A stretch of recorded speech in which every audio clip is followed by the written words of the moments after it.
Evening, lads. This is Pastor Pete Bertolero, the pipe-smoking pastor, and coming on tonight, and I want to share with you something. It's a kind of a half article, half poem I've written called Ode to Pipe and Other Musings in Defense of Cigar and Pipe-Smoking Gentlemen. And so I want to read it to you, see what you think.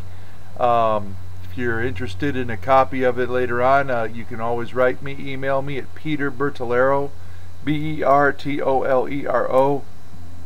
at earthlink.net. Okay, here you go.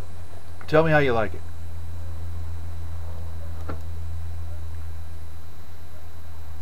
I would invite your indulgence as I meditate out loud on the virtues of such friendship as one may enjoy in the company of one's pipe. A pipe never criticizes, judges, or reminds one of tasks undone. It never tells one that one smells, looks unkept, needs to lose weight, make a call, take out the trash, or other laborious banalities. A pipe doesn't mind masculine flatulence, belching, or scratching. It doesn't need endless conversation, being equally at home with silence as well as fellowship of the verbal sort. A pipe understands men. It fondly waits for a man's company, and is ever grateful to have it, as is his dog. There's a sense of time travel when one keeps company with one's pipe, in which one is not present in the boring world of time and presence, not bothered by the accusations of the past, not overly vexed by the projections of future destructions, or made anxious by future happenstances. When one smokes a pipe, one travels nowhere in particular and everywhere that ought to be, and is in one's mindful contemplations. Now there are pipes and there are pipes. Some pipes are nasty, bitter, and mean, and they need to be left alone for a while, because time will heal all wounds, and time is all a pipe needs to become sweet again. There are pipes that are forever sweetened by fond memories unto which they have become acquainted. Pipes are sentient. They have their own favorite tobaccos, and when left to decide, always pick the perfect bowlful that is well suited to one's particular tastes. Well, black gold. Oh, it's good. Pipes do not push themselves on others. Left to themselves to be themselves, they'll always, each and every one, tell you their opinion on the quality of tobaccos. They have admirable tastes in the most flavorful, rich, tasty, deliciously sweet weed for your palate, and they'll not tarry to abruptly tell you if you've gotten something else. A pipe is safe to have ensconced in one's fantasies, for it neither produces lust or greed, but a smile of moderate pleasure and fond recollection of its last time with you, and a friendly nudge that when you next meet it, even temper and good company await you. A pipe is always in agreement with you, supports you, and on the whole is a true and faithful friend. Now there are those who have erroneously understood themselves and their life's mission to be the general managers of the universe, and they think themselves the strong arm of God's law, and blind as they may be to the fact that their denunciations of the liberty of other Christian brethren have taken the sides of such folk as Adolf Hitler, Stalin, and Mussolini, and other communists and despots that believe that tyranny is better than freedom and the father of righteousness. They need to amend their ways, seeing clearly that all things may be enjoyed in moderation. They would also be better suited to picking their noses rather than picking around other people's consciences. You know, pipe smokers in general, and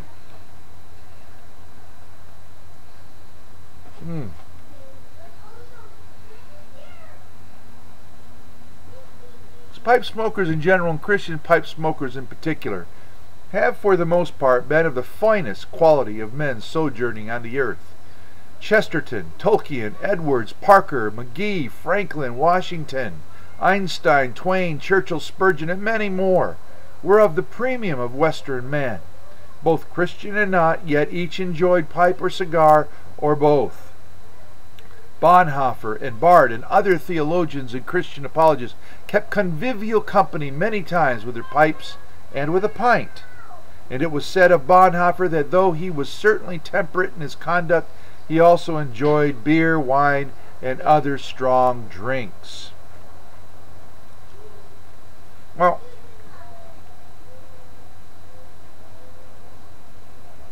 it has been proven in scientific fact that pipes are healthy for one.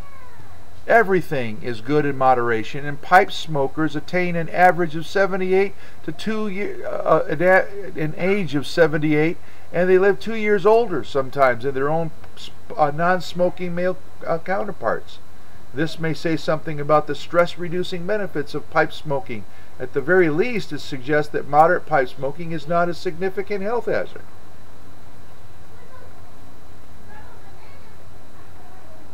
Indeed.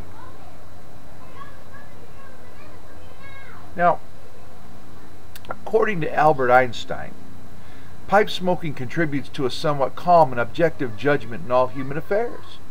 Jerome Brooks opined that it was the most protracted of all forms of tobacco consumption.